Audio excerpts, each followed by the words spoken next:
Hey everyone, welcome to CLAT point and let's start today's the Hindu news discussion, जो कि CLAT, AILET, DU LLB, LLM, NLS SET and other law entrance test आप 2022 या 23 में देने वाले हैं। उसमें आपके लिए इंपॉर्टेंट हो सकता है। तो चलिए फिर शुरुआत करते हैं हमारे इस सेशन की क्लैट पॉइंट पे, जो कि India's most affordable law entrance prep institute है। और आज का जो हमारा क्विज क्वेश्चन आप लोगों के लिए है वो ये है कि रूल ऑफ लॉ का मतलब क्या है। चार ऑप्शंस हैं, आप इसमें से हमें जरूर आंसर देने की कोशिश करिएगा और कल के क्वेश्चन का आंसर वीडियो के एंड में हम यहाँ पे डिस्कस करेंगे। तो आज हमें जो एडिटोरियल डिस्कस करने हैं वो है it's time to take a relook at privatisation. यहाँ पे एक आर्टिकल है reviving the Kerala model of development, anger in diplomacy, ये आर्टिकल भी डिस्कस किया जाएगा। द फ्रेंच फॉर्मेट, ये आर्टिकल भी यहाँ पे डिस्कस किया जाएगा। तो काफी कुछ अच्छा है एडिटोरियल में डिस्कस करने के लिए। फिर हमारी जो कुछ इंपॉर्टेंट न्यूज है वो हम डिस्कस करेंगे। सबसे पहला एक आर्टिकल है एंगर इन डिप्लोमेसी। देखिए, अभी रिसेंटली एक इंसिडेंट हुआ था। इंसिडेंट ये हुआ था कि पाकिस्तान की कुछ कंपनीज, जैसे कि हुंडई इंडिया है, वैसे ही हुंडई जो पाकिस्तान में रिप्रेजेंट करती है उसको हुंडई पाकिस्तान कहते हैं। Same goes with KFC India, KFC Pakistan, pizza हट पाकिस्तान, पिज्जा हट इंडिया। अभी हुआ क्या कि हुंडई पाकिस्तान, पिज्जा हट पाकिस्तान, केएफसी पाकिस्तान, इनके जो ट्विटर हैंडल था वहां से एक कमेंट आता है। पाकिस्तान एक डे सेलिब्रेट करता है जिसको वो बोलता है कश्मीर सॉलिडेटरी डे, और उसी में यहाँ पे इन कंपनीज के पाकिस्तानी हैंडल ने ट्वीट करते हुए पाकिस्तान का सपोर्ट किया। जिसके बाद देखने में ये मिला कि भारत के लोगों को गुस्सा काफ़ी ज़्यादा जायज़ था और इन कंपनीज के प्रति, क्योंकि ये कंपनीज इंडिया में भी हैं और आप बिजनेस करने गए हो वहाँ पे, किसी कंट्री में पॉलिटिक्स करने नहीं गए हो, तो भारत के लोगों का भी काफ़ी गुस्सा जायज़ था। और जिसके चलते हुए ट्विटर पे काफ़ी सारा एंगर हमारे यहाँ के लोगों ने निकाला। लिखा boycott Hyundai, boycott KFC, boycott pizza हट, इस तरीके की चीज़ें जो हैं वो काफ़ी ट्रेंड में रहीं। बट अब ये जो आर्टिकल है ना, कुछ बहुत इंपॉर्टेंट मुद्दा उठा रहा है। उससे पहले थोड़ा सा देखो, ये भारत और भारत का पुराना मैप आपके सामने है। ये देखिए पीओके है और ये लाइन ऑफ कंट्रोल है एलओसी, ये आपकी एलएसी है। एलएसी जो है, मैंने फिर बताया, ये एक वर्चुअल लाइन है जो दोनों कंट्रीज ने अपने अपने हिसाब से अलग मान रखी है। कश्मीर कुछ मानता है, भारत कुछ मानता है। वहीं एलओसी जो है ये एक फिक्स लाइन है, ये इंडियन पाकिस्तान के द्वारा एग्री कर ली गई है कि हाँ भाई ये एलओसी है। देखो 1962 में जब इंडिया चाइना का वॉर हुआ था और भारत चाइना से काइंड ऑफ हारी गया था, उस समय चाइना को ये जो पोर्शन है ये पाकिस्तान ने एज ए गिफ्ट दे दिया था। पाकिस्तान को लगा कि चलो चाइना हमारे सपोर्ट में हमेशा रहेगा, तो उनको खुश करने के लिए उन्होंने ये गिफ्ट दे दिया था। ये आपका अक्साई चीन वाला एरिया है और अभी जो फिलहाल आपका मैप हो चुका है वो इस तरीके का हमारे सामने है। अब बात करते हैं क्या मामला है। मामला देखो, ये आर्टिकल जो है वो कहने की कोशिश ये करता है कि पाकिस्तान की तरफ से ये चीज़ें देखने को मिली और कहीं ना कहीं इसमें आईएसआई एंड पाकिस्तानी गवर्नमेंट का हाथ है जो इन कंपनीज ने इस तरीके की ट्वीट करी है। लेकिन राइटर ये कह रहे हैं कि इन मामलों को इतना तवज्जो देना भारत की तरफ से गलत है। देखिए, पाकिस्तान ये चीज़ें क्यों करता है? पाकिस्तान ये चीज़ें करता है मुद्दों को इंटरनेशनल लेवल पे उठाने के लिए। इंटरनेशनल लेवल पे बात तभी उठेगी जब भारत के लोग उस पर रिएक्ट करेंगे और भारत के लोग के अलावा भारत की गवर्नमेंट इस पर रिएक्ट करेगी। हुआ ये कि इस मामले के अंदर लोगों ने तो ट्विटर पे अपना गुस्सा निकाला, चलो वो ठीक है, लेकिन हमारी गवर्नमेंट ने भी यहाँ पे इस मुद्दे को सीरियस लेते हुए काफ़ी सारे जो इंटरनेशनल लोग हैं जो इनसे रिलेटेड हैं उनको बुलाया, अपनी बातें रखी, जिससे कि ये मुद्दा जो है वो इंटरनेशनलाइज और ज़्यादा हो गया। इसके कुछ एग्जाम्पल यहाँ पे लिखे हुए हैं। देखिए, मोदी गवर्नमेंट जी के द्वारा यहाँ पे देखने को मिला कि जो कोरियन एम्बेसडर हैं, क्योंकि हुंडई जो है वो कोरियन कंपनी है, उनको बुलाया गया और उनको इस इशू पर डील करने के लिए कहा गया। वहीं जो हमारे एक्सटर्नल अफेयर मिनिस्टर हैं एस जयशंकर साहब, उन्होंने कोरियन एक मिनिस्टर को इस बारे में कहा और कोरियन एक मिनिस्टर ने फिर इसके प्रति अपोलॉजी भी जाहिर करी। तो ये मुद्दा जो है ना, ये आप इसको ये गांधीगिरी वाले मामले से समझ लो। देखिए, ये जो मुन्ना भाई एमबीबीएस आपने अगर देखी होगी, और ये तो लगे रहो मुन्ना भाई की बात है, आपने ये मूवी देखी होगी, इसमें आपने एक वो पान खाने वाला इंसिडेंट देखा होगा कि एक आदमी के घर के बाहर लोग पान थूकते रहते हैं और वो डेली उनसे लड़ता है, तो फिर वो फिर से पान थूकता है। फिर ये जो मुन्ना भाई हैं ये उसको सजेस्ट करते हैं कि भाई तू जाके हंस दे वहां पे और कुछ रिएक्ट मत कर, जाके साफ कर दे, बस दैट्स इट। अपने आप उस आदमी ने दूसरे तीसरे दिन के बाद वो पान थूकना बंद कर दिया था। ये आर्टिकल जो है ना बेसिकली यही कहने की कोशिश कर रहा है कि भैया ऐसे मुद्दों पे ना भारतीय गवर्नमेंट को, लोगों का गुस्सा ठीक है, जायज है, भारतीय गवर्नमेंट को शांत रहना चाहिए क्योंकि वो इस मुद्दे को तवज्जो देके इंटरनेशनल मुद्दा बना रहे हैं। जबकि ये इंटरनेशनल मुद्दा नहीं बनता अगर इंडियन गवर्नमेंट इस तरीके से रिएक्ट नहीं करती। तो ये इस कह रहे हैं, आपका मेरा ओपिनियन इसमें डिफर भी कर सकता है। This is what this article is all about. इसके अलावा यहाँ पे राइटर एक और चीज कोट करते हैं, देखिए कुछ समय पहले एक फेमस सिंगर है रिहाना, उन्होंने फार्मर प्रोटेस्ट पर ट्वीट किया था, फिर सामने ये भी चीजें आई थी कि पेड ट्वीट था, उनको पैसे दिए गए थे इसके लिए, एसेट्रा एसेट्रा, तो उस पर भी हमारी गवर्नमेंट ने रिएक्शन दिया था। तो यहाँ पर राइटर कह रहे हैं कि उस समय भी अगर आप रिएक्ट नहीं करते तो ये मामला जो है वो इतना बड़ा नहीं बनता। अब आगे बढ़ते हैं, अगला आर्टिकल है फ्रेंच फॉर्मेट। ये क्या है, देखिए अलग अलग कंट्रीज ना, ये जो यूक्रेन क्राइसिस चल रही है, रशिया यूक्रेन क्राइसिस चल रही है, इसको अलग अलग तरीके से डील करने की कोशिश कर रही है। फ्रेंच ने भी इसमें अपना एक तरीका बताया है जिसको हम अभी डिस्कस करेंगे। देखिए ये है यूएसएसआर, जिसमें पहले 15 आज की डेट में जो कंट्रीज हैं वो होती थी, जब डिसइंटीग्रेट हो गई तब ये 15 भागों में बदल चुका है, और इसमें से काफी सारे लोग जो हैं वो आज की डेट में नेटो के पार्ट है। नेटो जो है वो कभी बना था यूएसएसआर के अगेंस्ट में 1949 में, नॉर्थ अटलांटिक ट्रीटी ऑर्गेनाइजेशन। इसको बनाया ही इसलिए गया था कि उस समय यूएसएसआर इतना पावरफुल था कि कोई भी कंट्री के ऊपर वो अटैक करता तो वो कंट्री दब जाती। इसके चलते हुए यूएस ने एक पैरेलल अलायंस क्रिएट किया जिसका नाम रखा गया नेटो। नेटो का साफ साफ प्रिंसिपल है कि हम सभी मेंबर में से अगर कोई भी कंट्री के ऊपर कोई अटैक करेगा तो इसका मतलब वो हम सबका दुश्मन है। तो ये एक बेसिक आइडिया था नेटो का। फिर क्या हुआ, 90s में यूएसएसआर डिसइंटीग्रेट हो गया तो नेटो की रिलेवेंस कम होने लगी, लेकिन फिर नेटो ने इसको बरकरार रखा अपना काम को, क्योंकि यूएसएसआर के अगेंस्ट में बना था। यूएसएसआर डिसइंटीग्रेट हो गया लेकिन तब भी नेटो जो है वो बना रहा, और आज भी उनका प्रिंसिपल यही है कि हम कंट्रीज में से अगर कोई किसी एक से पंगा लेगा तो मतलब हम सबसे पंगा लेगा। तो ये सारी चीजें हैं। अब मामला क्या है, अब देखिए यूक्रेन को आपका रशिया नहीं चाहता है कि वो नेटो का पार्ट बने। क्यों नहीं चाहता है, मैंने आपको बताया था कि ये ब्लैक सी रशिया के लिए बहुत इंपॉर्टेंट है। रशिया देखिए नॉर्दर्न आइलैंड में पड़ता है जहां पे बर्फ जमी रहती है, उसका एक ये पोर्ट जो है ना वो ब्लैक सी के आसपास वाला ही जो है वो बर्फ में नहीं जमता है। अब अगर कल को ये पोर्ट भी कंट्रीज अगर नेटो की पार्ट हो जाएंगी, वॉर होगा, ब्लॉक कर दिया जाएगा, तो रशिया का जो ट्रेड नेटवर्क है वो खत्म हो जाएगा।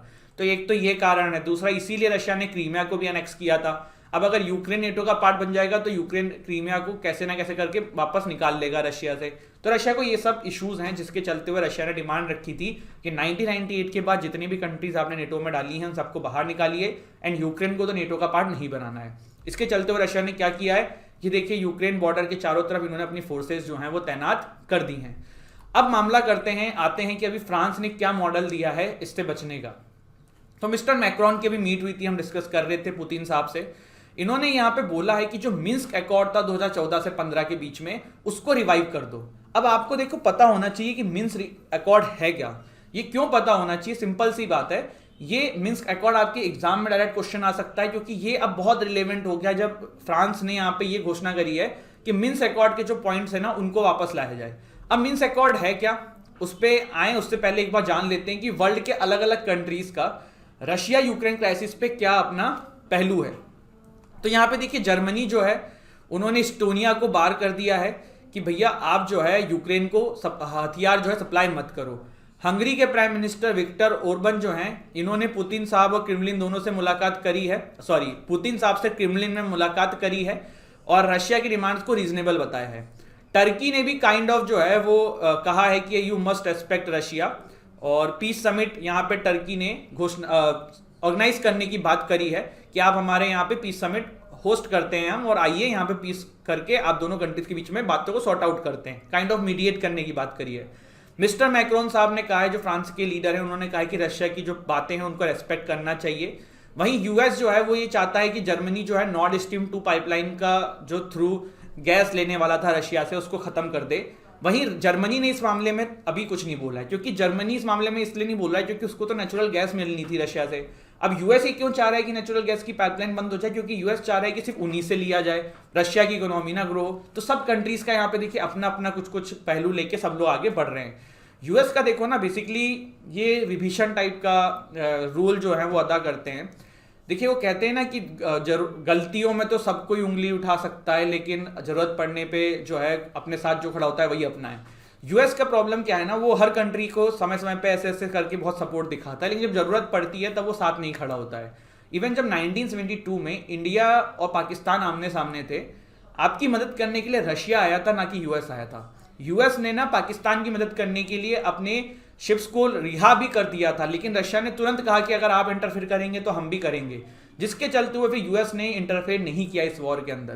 तो यूएस पे इतना रिलाई नहीं किया जा सकता, और इसी के चलते हुए भारत ने जो है ना अभी इस मामले के अंदर भी रशिया के अगेंस्ट में नहीं गया है। रशिया के काइंड ऑफ फेवर में ही हमने कुछ अपनी स्टेटमेंट्स दी हैं, जिसके चलते हुए रशिया ने आपको थैंक भी कहा है। तो ये पूरा इंटरनेशनल पॉलिटिक्स था। अब बात करते हैं what is this Minsk agreement, जिसकी बात यहाँ पे करी जा रही है। मिन्स्क देखिए कैपिटल है बेलारूस की, जहां पे ये अकॉर्ड हुआ था, इसीलिए इसको मिन्स्क अकॉर्ड कहा जाता है। इस अकॉर्ड के अंदर ना Ukraine and Russia backed separatist जो है, इन्होंने 12 पॉइंट्स पे एग्री किया था 2014 में कि हम सीज फायर नहीं करेंगे। पहले तो अब जान लो रशिया बैक्ड सेपरेटिस्ट कौन है। ये देखो, ये यूक्रेन है। यूक्रेन में दो जगह है, लुहांस्क एंड डोनेट्स्क। यहाँ पे रशिया के द्वारा बैक्ड लोग रहते हैं, ये मोस्टली रशियन बोलने वाले लोग यहाँ पे रहते हैं, और इनको ये कहा जाता है कि रशिया सपोर्ट करती है।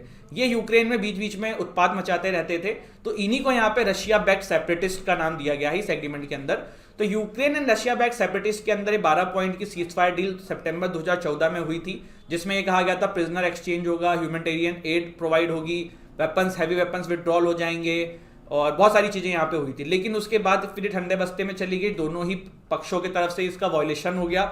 फिर 2015 में फिर से डील हुई, इसमें रशिया भी इन्वॉल्व था, यूक्रेन भी इन्वॉल्व था, organisation for security and cooperation in Europe एक ऑर्गेनाइजेशन है, वो भी इन्वॉल्व था, लीडर ऑफ सेपरेटिस्ट जो लुहांस्क और डोनेट्स्क वाले थे वो भी इन्वॉल्व थे, और 13 पॉइंट का एग्रीमेंट इनके बीच में साइन हुआ था। 13 पॉइंट क्या थे कि भैया इमीडिएट सीज फायर कर दो, मतलब ये जो सीज फायर वायलेशन नहीं होना चाहिए, हैवी वेपन्स दोनों साइड से हटा दो, ओएससी मॉनिटरिंग, ओएससी मतलब organisation for security and cooperation, इसको मॉनिटर करे, सेल्फ गवर्नमेंट जो डोनेट्स्क एंड लुहांस्क वाले चाह रहे हैं, जो सेपरेटिस्ट लोग थे, उनकी बात सुनी जाए, फाइटर्स को पार्डन किया जाए, होस्टेज एंड प्रिजनर्स को एक दूसरे के साथ एक्सचेंज किया जाए, ह्यूमैनिटेरियन असिस्टेंस प्रोवाइड करी जाए, सोशियो इकोनॉमिक टाइज को बढ़ाएं, यूक्रेन जो है वो स्टेट बॉर्डर का कंट्रोल रिस्टोर करे, withdrawal of foreign armed formations ये खड़ा जाए, military equipment, mercenaries, constitutional reform in Ukraine, election in Donetsk and Luhansk जो सेपरेटिस्ट वाले रशियन बैक्ड लोग थे वो डिमांड कर रहे थे, intensified trilateral contact groups work including representative of Russia, Ukraine and OSC.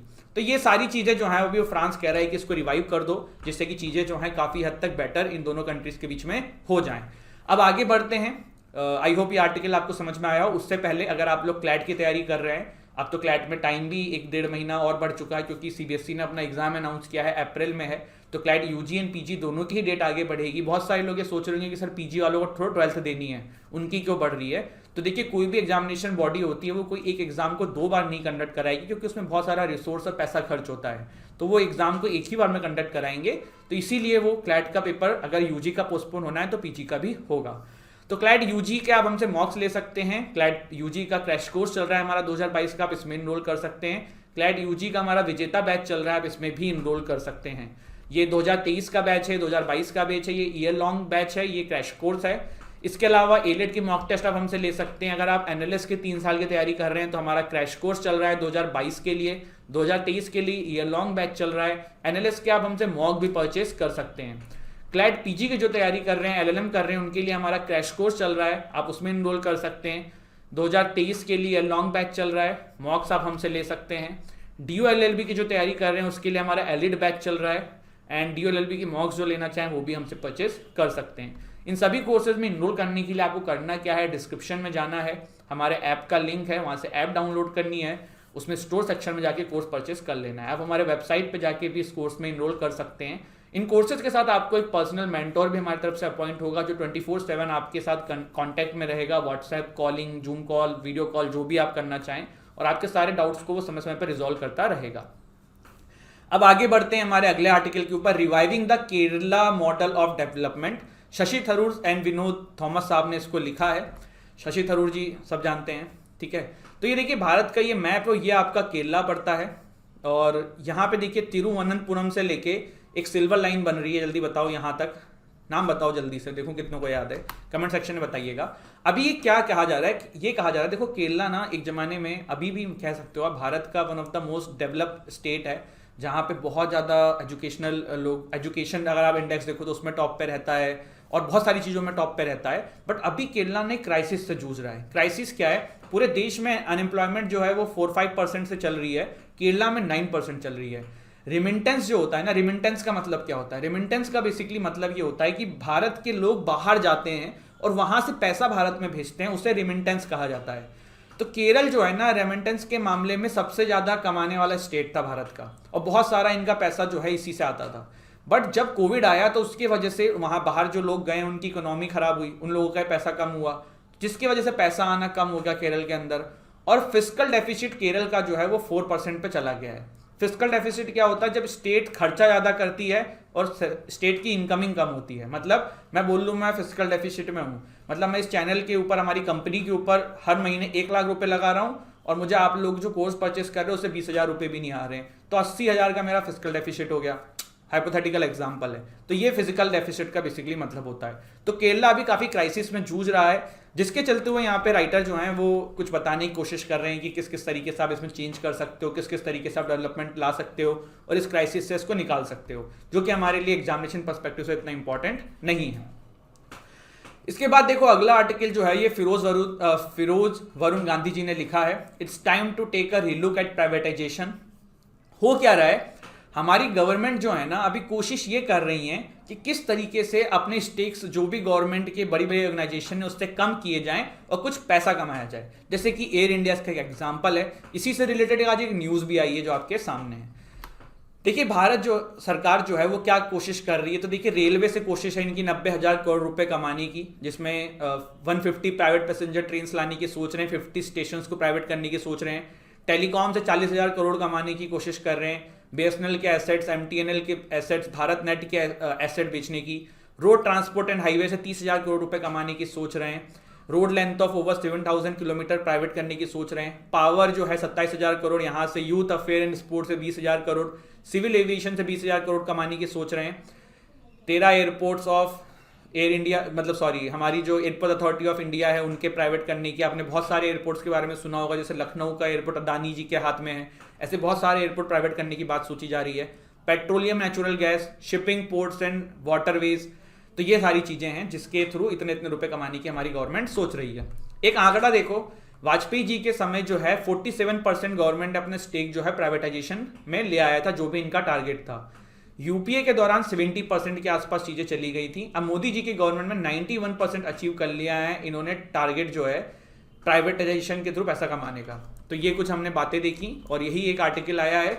इसमें देखिए जो वरुण गांधी जी है ना वो कहने की कोशिश ये कर रहे हैं कि सरकार प्राइवेट कर रही है ठीक है, लेकिन बैलेंस बना के करे। ऐसा नहीं है कि बिल्कुल खुलेआम कर रहे हैं, ऐसा नहीं होगा। आप इसमें कुछ बैलेंस बना के करिए कि आप उस पर ना, अगर जो सामने वाली पार्टी जिसको आप चीज़ें दे रहे हैं वो खराब भी करे तो आपके हाथ में कंट्रोल रहे, जिससे कि आप चीज़ों को वापस किसी और को लेके दे सकें। तो इस तरीके की चीज़ें यहाँ पे वरुण गांधी जी के द्वारा सजेस्ट करी जा रही है इस आर्टिकल के अंदर। आगे बढ़ते हैं गाइस हमारे अगले आर्टिकल के ऊपर। Scientist set new record in fusion energy. Fusion क्या होता है? देखो पहले तो ना फिजन एंड फ्यूजन एनर्जी दो टाइप की एनर्जी होती है। जिन्होंने साइंस पढ़ी होगी 11th-12th में वो बेटर समझ पाएंगे। देखो फिजन के अंदर क्या होता है ना, एक एटम जब ब्लास्ट होता है तो उसमें से दो एनर्जी के सोर्स निकलते हैं, दो नए एटम निकलते हैं। फ्यूजन में क्या होता है कि दो और मोर एटम्स आपस में मिलके फिर आपका एक जो है लार्जर एटम बनाते हैं। तो यहाँ पे ये फ्यूजन एनर्जी की बात हो रही है। साइंटिस्ट नए रिकॉर्ड बनाने वाले हैं फ्यूजन एनर्जी के मामले में, तो ये यहाँ पे न्यूज में था। ये न्यूज आपके लिए इतनी इंपॉर्टेंट नहीं है। फिजन फ्यूजन भी इतना कोई खास ऐसा इंपॉर्टेंट नहीं, लेकिन पता होना चाहिए कि फिजन एनर्जी क्या है, फ्यूजन एनर्जी क्या है। फिजन के अंदर क्या होता है, एक एटम भागों में डिवाइड हो जाता है। फ्यूजन में बहुत सारे एटम्स मिलकर एक बड़ा एटम बना देते हैं। फिर क्या है, 3 जज high court bench to hear hijab petitions today. तो कर्नाटका हाई कोर्ट जो है वो हिजाब पिटीशन सुनने वाली है। कल हमने हिजाब के बारे में पूरा डिटेल में एनालिसिस समझा है, क्या कॉन्स्टिट्यूशन में कहा गया है, क्या प्रायर सुप्रीम कोर्ट के वर्डिक्ट्स हैं, तो आप लोग उससे समझ लीजिएगा। और मलाला यूसुफजाई जी के द्वारा एक स्टेटमेंट दी गई है, India's leaders must stop this. ये मलाला यूसुफजाई जी हैं जो ये बात कह रही हैं। इसके बाद massive protest in Telangana over PM's remark. देखो क्या हुआ, प्राइम मिनिस्टर मोदी जी ने ये कहा है कि जो तेलंगाना और आंध्र प्रदेश का बाइफोकेशन हुआ है वो सही तरीके से नहीं हुआ है, जिसके बाद जो टीआरएस सपोर्टर्स हैं, वहाँ की जो पार्टीज हैं, उनके सपोर्टर्स हैं, इसके अगेंस्ट में आवाज उठाने लगे हैं। देखो जब तेलंगाना आंध्र प्रदेश का बाइफोकेशन हुआ था तो हैदराबाद को 10 साल की कैपिटल बना दिया था दोनों की, और तेलंगाना से कहा था कि आप जो है आंध्र प्रदेश से कहा था कि आप 10 साल के अंदर अपनी एक नई कैपिटल बनाइए। तो उसमें भी अभी बवाल ये चल रहा है कि पहले तो इन्होंने एक कैपिटल कुर्नूल डिसाइड करी थी, बट अब ना आंध्र प्रदेश में सरकार जब से चेंज हुई है तब से वहाँ पे 3 कैपिटल बनाने की बात करी जा रही है, कुर्नूल, विशाखापट्टनम और एक अमरावती। तो ये सारी चीज़ें हैं, वो अपने आप में एक अलग आर्टिकल है 3 कैपिटल मॉडल, उस पर भी क्वेश्चन आ सकते हैं। तो ये मैंने यहाँ पे डिस्कस हो रहा था इसलिए इसको आपके सामने बता दिया। Bengaluru bans protest near schools college. तो यहाँ पे धारा जो हमारे आईपीसी की सेक्शन 144 है, section 144 of criminal procedure code, IPC गलत बोल दिया, क्रिमिनल प्रोसीजर कोड, वो लगा दी गई है, जिसमें फिर ये होता है कि इतने से ज़्यादा इतने लोग इकट्ठे नहीं हो सकते हैं, एक्सेट्रा एक्सेट्रा। और दूसरी चीज़ भैया, जो बाहर घूमने जाते हो पहाड़ों पे, अलग अलग जगहों पे, उसी में आर्मी ने काफ़ी सारे हाइकर्स को बचाया है। और थोड़ा समझ के जाया करिए, मौसम देख के जाया करिए। अभी क्या हो रहा है, लोग देख रहे हैं बर्फ़ है भैया, वहाँ वहाँ घूमने चले जा रहे हैं, तो फिर आपको काफ़ी सारे जवान जो हैं वो बचाते हैं। और उसके बाद काफ़ी सारे जवानों की भी अभी रिसेंटली देहांत हो गया है, शहीद हो गए हैं, तो उनकी भगवान आत्मा को शांति दे। बट ये सारी चीज़ें जो हैं वो गलत हैं, और इस चीज़ का आपको ध्यान रखिए कि घूमने फिरने के लिए जाइए, लेकिन पहले मौसम भी जान लीजिए कि ठीक है बर्फ़ गिर रही है, पर कहीं भूस्खलन तो नहीं आ रहा है, लैंडस्लाइड तो नहीं हो रही, इस तरीके की चीज़ें तो नहीं हो रही हैं। इसके बाद है ISRO to launch new satellite on Feb 14, Valentine day के दिन आपकी जो इसरो है वो नई सैटेलाइट लॉन्च कर रही है ना, ऐसे ही याद कर लो, डेट वैसे याद नहीं करनी होती, नाम ध्यान रखो। तो ये अर्थ ऑब्जर्वेशन सैटेलाइट है। अर्थ ऑब्जर्वेशन सैटेलाइट का बेसिकली फंक्शन है मौसम, वेदर, इन सब चीज़ों को ध्यान रखना। EOS-04 और ये PSLV C52 से इसको लॉन्च किया जाएगा, ठीक है। PSLV की फुल फॉर्म क्या होती है, लोड व्हीकल्स होते हैं, ठीक है। इसके अलावा कहाँ से इसको लॉन्च करेंगे, सतीश धवन स्पेस सेंटर श्रीहरिकोटा से इसको लॉन्च करेंगे। यहाँ पे देखिए एक न्यूज़ थी, government does not use the phrase urban Naxals. तो मैंने ये न्यूज़ आपके लिए इंपॉर्टेंट नहीं है, बट ये अर्बन नक्सल क्या होता है। अर्बन नक्सल बेसिकली ये होता है कि ये पढ़े लिखे लोगों को ये टर्म दे दी जाती है कि वो अपने राइटिंग से, जर्नलिज्म से, बुक लिखने से, या उनका जो इन्फ्लुएंस है उसके थ्रू लोगों को भड़काते हैं। तो ये अर्बन नक्सल एक नई टर्म अभी ईजाद हुई है। Suicide due to job loss highest in 2020, centre ने ऐसा बोला है कि काम देखो, कोविड के बाद बहुत लोगों की फाइनेंशियल स्थिति खराब हो गई है, और उसके बाद ये चीज़ें देखने को मिली है। इसका एक एग्जांपल मैंने आपको कुछ दिन पहले दिया था कि एक बालिका थी जो दिल्ली में, शायद लेडी श्री राम की स्टूडेंट थी, कोविड के बाद वो अपने घर गई, तो वहाँ पे उनके पास लैपटॉप नहीं था, जिसके चलते उन्होंने सुसाइड कर लिया, क्योंकि वो पढ़ाई नहीं कर पा रही थी अच्छे से, ना ही उनके पास इतना पैसा था कि वो लैपटॉप ले सकें। और ये न्यूज़ आप गूगल करेंगे तो आपको मिल भी जाएगी, तो ये बिल्कुल फैक्ट वाली न्यूज़ है। तो इस तरीके के बहुत सारे केसेस कोविड के बाद देखें, लोगों ने फाइनेंशियल स्थिति के चलते हुए सुसाइड किया है।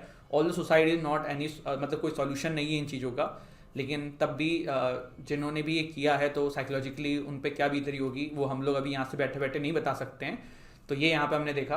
फिर यहाँ पे देखा more women get maternity benefit. ये आर्टिकल जो है ये ऑफकोर्स हमारा प्रधानमंत्री मातृ वंदना योजना के बारे में है। कल भी मैंने बताया था, ध्यान रखना, ये बहुत न्यूज़ में एग्जाम में आ सकता है।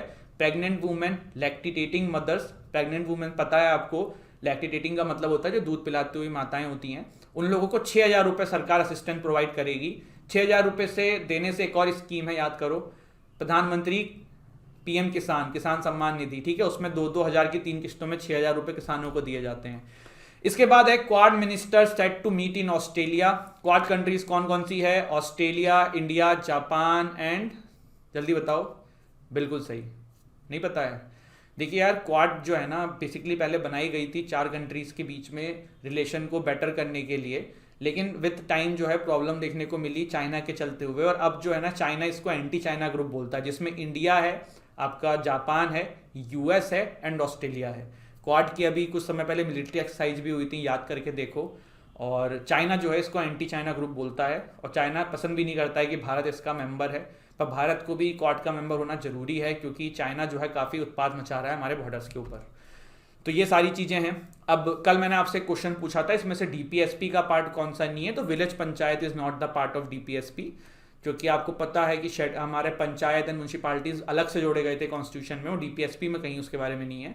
तो ये सारी चीज़ें हैं जो हमने क्वेश्चन में कल देखा था। तो दिस इज इट गाइज, आज हमने क्वाड के बारे में जाना, प्रधानमंत्री मातृ वंदना योजना के बारे में जाना, इसरो का एक सैटेलाइट लॉन्च हो रहा है इसके बारे में देखा, PM रिमार्क्स के ऊपर प्रोटेस्ट हो रहा है ये हमने देखा।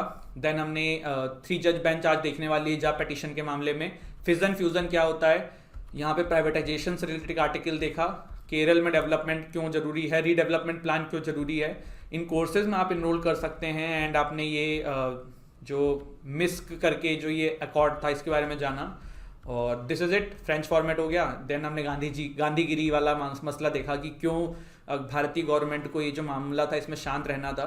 तो this is it guys, this is हमारा आज का सेशन। एंड अगर आपको ये वीडियो अच्छी लगी हो तो वीडियो को लाइक करिएगा, फीडबैक जरूर दीजिएगा, चैनल को सब्सक्राइब करिएगा, हंसते रहिए, मुस्कुराते रहिए, पढ़ाई करते रहिए। थैंक यू सो मच, जय हिंद, जय भारत।